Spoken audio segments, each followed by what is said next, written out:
क्या आपने कभी बहरी जहाजों को, शिप्स को पहाड़ के ऊपर चढ़ते देखा है? क्या ऐसा मुमकिन हो सकता है कि जो शिप सिर्फ समंदर में चलने के लिए बनाई गई हो, वह शॉर्टकट मारने के चक्कर में किसी पहाड़ पर चढ़े और फिर दूसरी साइड पर समंदर में जाकर लैंड करे? सुनने में तो शायद ये इम्पॉसिबल लगता हो, लेकिन असल में ये मुमकिन भी है और हकीकत में ऐसा होता भी है। तो आइए जानते हैं कि ये होता कैसे है। दोस्तों, जब पहाड़ी इलाकों में रोड बनाना होता है तो पहाड़ों को काट कर उस पर रोड्स बनाए जाते हैं ताकि गाड़ियों को पहाड़ के ऊपर चढ़ने में आसानी हो। और यह चीज सिर्फ तब की जाती है जब लोगों को पहाड़ के ऊपर किसी आबादी तक पहुंचने में दुश्वारी हो रही होती है, या फिर पहाड़ के दोनों साइड पर बसने वाले शहरों के बीच में कोई लैंड कनेक्शन बनाना हो। अब जिस तरह हमें जमीनी रास्तों में शॉर्टकट की जरूरत पड़ती है, उसी तरह समंदर में भी कई ऐसे मकामत हैं जहां शिप्स को एक पोर्ट से दूसरे पोर्ट तक पहुंचने के लिए बहुत लंबा चक्कर लगाकर जाना पड़ता है, जबकि इन दोनों पोर्ट्स के दरमियान का फासला बहुत ही कम होता है। इसी वजह से शिप्स को शॉर्टकट प्रोवाइड करने के लिए कैनाल्स बनाए जाते हैं। करीब 160 साल पहले एक रास्ता ईस्ट चाइना सी से होता हुआ रशिया को बाईपास करके ईस्ट साइबेरियन सी से गुजरता था। अगर दोनों की कंपैरिजन किया जाए तो यह रास्ता पूरे 11,000 किलोमीटर छोटा था, लेकिन उसके बावजूद भी शिप्स ईस्ट चाइना सी का रास्ता अवॉइड करती थी। इस रास्ते में मसला ये था कि साल में कई महीनों तक यहाँ समुद्र में बर्फ जमी रहती है और बर्फानी तोते एक ऐसी चीज होती है जिसको शिप्स हर सूरत में अवॉइड करना चाहती है। अब इस मसले को हल करने के लिए और समंदर में शॉर्टकट बनाने के लिए साल 1859 में सुएज कैनाल बनाया गया।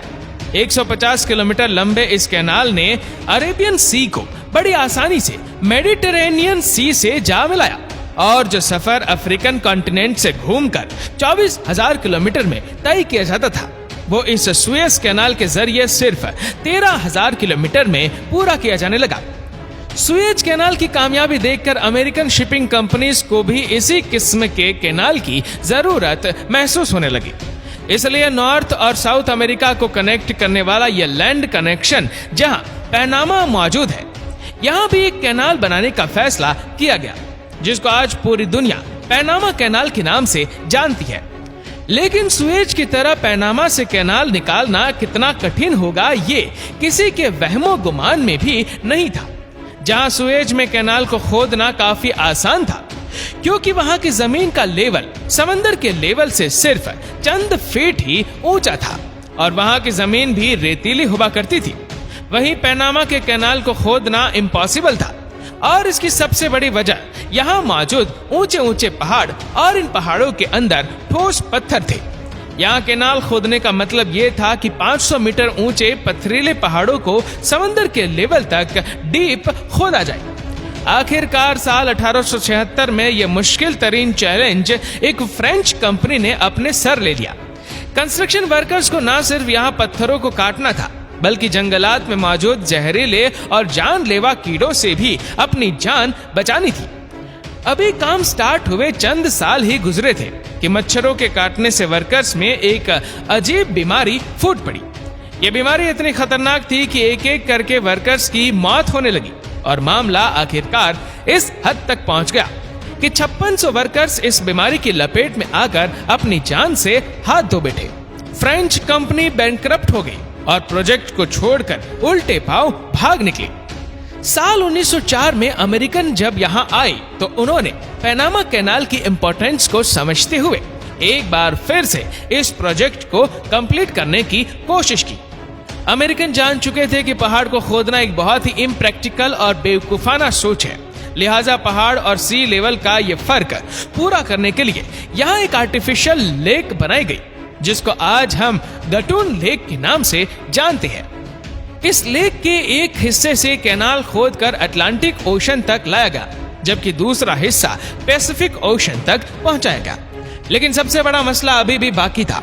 दोस्तों, यह आर्टिफिशियल लेक पहाड़ों के बीच में पानी जमा करके बनाई गई थी। इसी वजह से यह सी लेवल से 85 फीट ऊंची थी यानी अटलांटिक या पैसिफिक ओशन से शिप्स को इस लेक तक पहुंचाने के लिए 85 फीट की ऊंचाई तक चढ़ाना बहुत जरूरी था। अब आप सोच रहे होंगे कि ये कैसा पागलपन है। आखिर शिप कोई गाड़ी या ट्रक थोड़ी है कि वो किसी पहाड़ पर चढ़ जाएगी। लेकिन शिप्स को हकीकत में यहाँ चढ़ाया जाता था और फिर वापस उतारा भी जाता था। जी हाँ, इस काम को अंजाम देने के लिए लॉक्स का इस्तेमाल किया गया, जिसको वाटर स्टेयर्स भी कहा जा सकता है। शिप जब पहले स्टेयर या लॉक के करीब पहुंचती है तो लॉक के अंदर के पानी को सी लेवल से मैच करने के लिए ड्रेन किया जाता है। जब पहले लॉक का वाटर लेवल्स समंदर के लेवल जितना हो जाता है तो लॉक को खोल दिया जाता है और शिप अब पहले लॉक के अंदर चली जाती है। ये काम एक ट्रक बोल या फिर टक ट्रेन की मदद से किया जाता है। शिप जब पहले लॉक में आ जाती है तो पहला लॉक दोबारा बंद कर दिया जाता है। इसी तरह पहले लॉक से दूसरे लॉक तक शिप को ऊपर चढ़ाने के लिए दूसरे लॉक का पानी ड्रेन होकर पहले लॉक में डाला जाता है।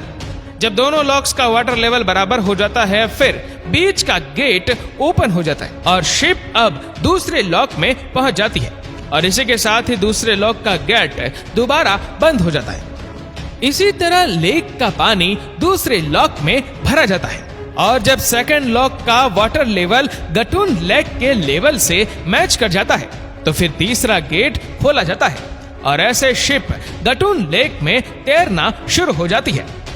तकरीबन 30 किलोमीटर चौड़ी लेक को पार करने के बाद एक बार फिर से लॉक्स का सिलसिला शुरू हो जाता है और जिस तरह शिप्स को ऊपर किया गया था उसी तरह अब लॉक को इस्तेमाल करके शिप को पैसिफिक ओशन के लेवल तक पहुंचाया जाता है। पैनामा कैनाल इंजीनियरिंग हिस्ट्री का एक ऐसा जेवर है जिसके बिना आज शिपिंग इंडस्ट्रियल बिल्कुल खोखली मानी जाती है। इसके जरिए न सिर्फ वेस्टर्न यूएस पोर्ट्स यूरोप के करीब हो जाते हैं बल्कि ईस्ट यूएस पोर्ट्स भी एशिया के करीब हो जाते हैं। कार्गो शिप्स को यह फैसिलिटी इस्तेमाल करने के लिए और महीनों का सफर दिनों में कंप्लीट करने के लिए टोल टैक्स भी अदा करना पड़ता है।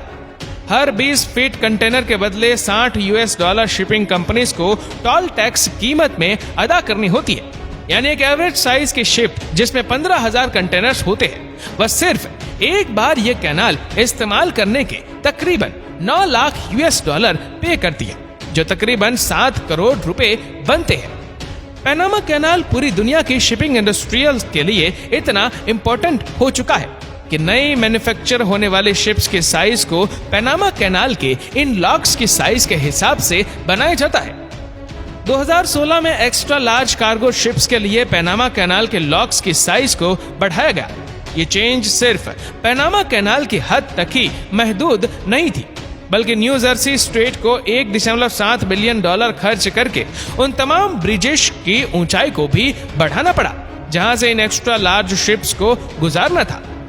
ईस्ट यूएस में न्यूयॉर्क पोर्ट जो कि काफी बिजी पोर्ट है, वहां तक शिप्स को पहुंचाने के लिए बेयोन ब्रिज के नीचे से गुजरना पड़ता है और जाहिर है जब पैनामा पड़ी शिप्स की साइज को एक्सेप्ट करने लगा तो बेयोन ब्रिज की हाइट को भी बढ़ाना पड़ा।